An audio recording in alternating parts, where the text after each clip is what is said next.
दिखाना चाह रहे हैं, हम कई बार खबर बना चुके हैं इस विद्यालय में, तो हम ये दिखाना चाह रहे हैं जैसे उच्च शिक्षा के लिए कोई जरूरी नहीं है बेहतर कारपेट हो, बेहतर कुर्सी हो, बढ़िया ब्लैक बोर्ड लगा हो, एसी रूम हो।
उसका चयन जो है इस विद्यालय के प्रधानाचार्य जी, प्रबंधक जी के कुशल निर्देशन में जो अच्छी शिक्षा दी गई है उसके कारण वो चयन हुआ है उसका।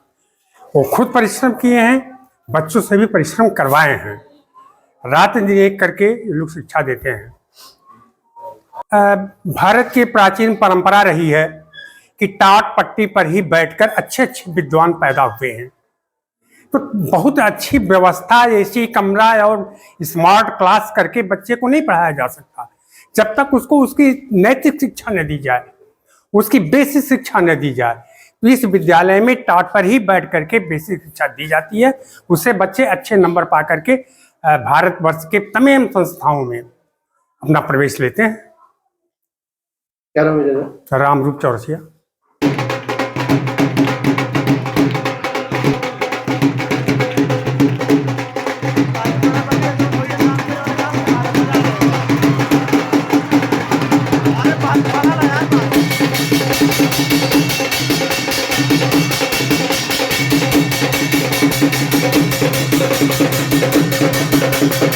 स्कूल के 4 बच्चे सैनिक स्कूल में अच्छी रैंक से पास हुए हैं, जिनको हम अध्यापक बंधु को और अपने प्यारे बच्चों को बहुत बहुत धन्यवाद ज्ञापित करते हैं। इस खुशी के माहौल पर आप लोगों को हम बताना चाहते हैं कि जो हमारे बच्चे हैं अत्यधिक मेहनत करके इस मुकाम पर पहुंचे हैं, जिससे हमें बहुत अच्छा महसूस हो रहा है। और भविष्य में भी हमारा लक्ष्य है कि हमारे सारे बच्चे अच्छे विद्यालय में ही पढ़ेंगे, हमारे क्षेत्र के, हमारे जिले के सारे बच्चे अच्छे स्कूल में चयन होगा। इसके लिए हम दिन रात मेहनत कर रहे हैं और करते रहेंगे भी। जी, ये गरीबों का स्कूल है, गरीबों का स्कूल है, गरीबों के बच्चे यहाँ पढ़ते हैं। हम गरीबों के बच्चों को निखारने का काम कर रहे हैं, ना कि कोई व्यवसाय कर रहे हैं। इससे हम चाहते हैं कि बच्चे आगे बढ़े और गरीब घर का बच्चा भी डीएम और एसपी बन सके।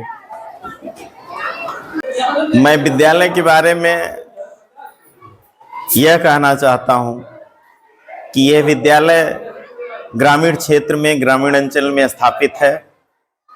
इस विद्यालय का जो प्रबंध तंत्र है, जो इसके प्रबंधक हैं आदरणीय राम सुरेश चौरसिया जी,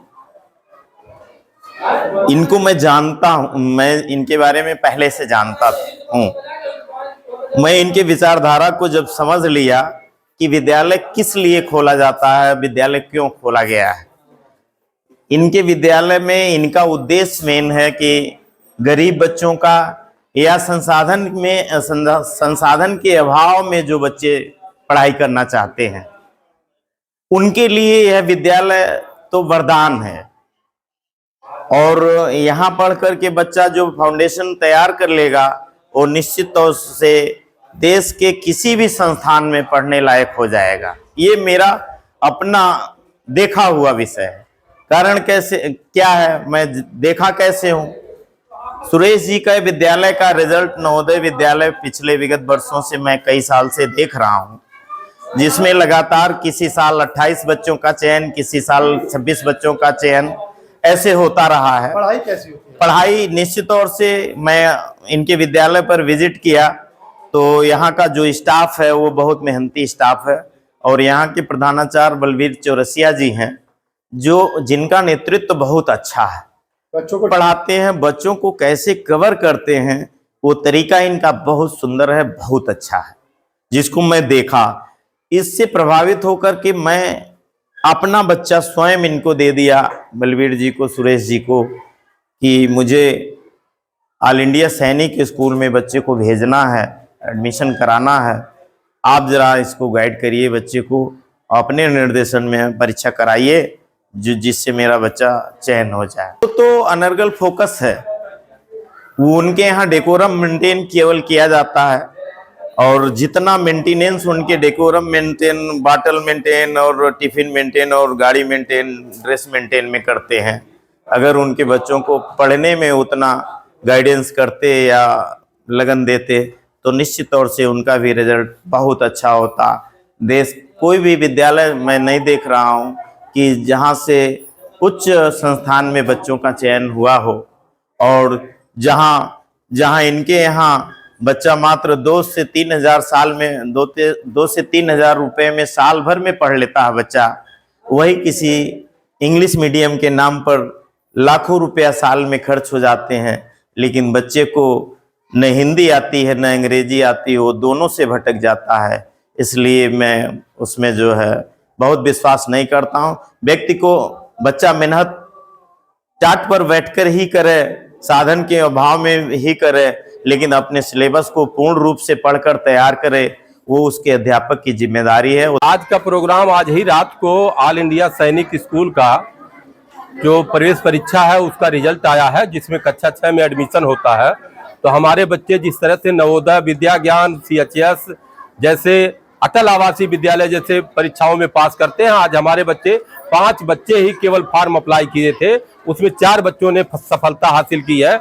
जिसमें हमारा ये बड़ा वाला जो ये लड़का हमारा प्रणव चौरसिया है, ये 489 रैंक पाया है ऑल इंडिया रैंक में और ये 273 नंबर प्राप्त किया है। और ये भी बच्चा हमारा बहुत दूर से पढ़ने आता है, शर्मा जी का बच्चा है, ये भी, इनका भी 10,000 से नीचे रैंक है। और एक लड़की है ये जो नाहसा पार से आती है, नैन्सी चौरसिया, इसका भी 253 नंबर है, 300 के पूर्णांक में, बहुत अच्छा रैंक है इसका। और ये भी अंतिमा तनिष्का चौरसिया है, इसका भी 244 नंबर है 300 के पूर्णांक में, ये भी लगभग 8,000 के रैंक में है। हमारे चारों बच्चे बहुत ही अच्छे रैंक में हैं और हमें उम्मीद है कि अच्छे से अच्छे विद्यालय में इनका सिलेक्शन होगा।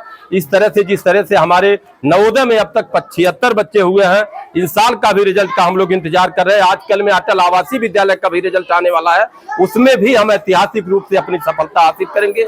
जिस तरह से हम लोगों का उद्देश्य रहा है कि ग्रामीण और जनपद के सबसे गरीब और गली कुचले पिछड़े दलित के बच्चे, शोषित बच्चे अपना एक मुकाम हासिल करें, उस पर हम लोग सफलता पा रहे हैं। हमारे अध्यापक गण उस कड़ी में बहुत मेहनत कर रहे हैं। हमारे जो बलबीर सर जी हैं, जिनको छोटे खान सर से जाना जाता है प्राइमरी स्तर के, उन्हीं की मेहनत का हमारे टीचरों और अध्यापकों की देन है कि हमारे बच्चे इतने उच्च कोटि के विद्यालयों में प्रतियोगी परीक्षाओं में अपना स्थान हासिल कर रहे हैं।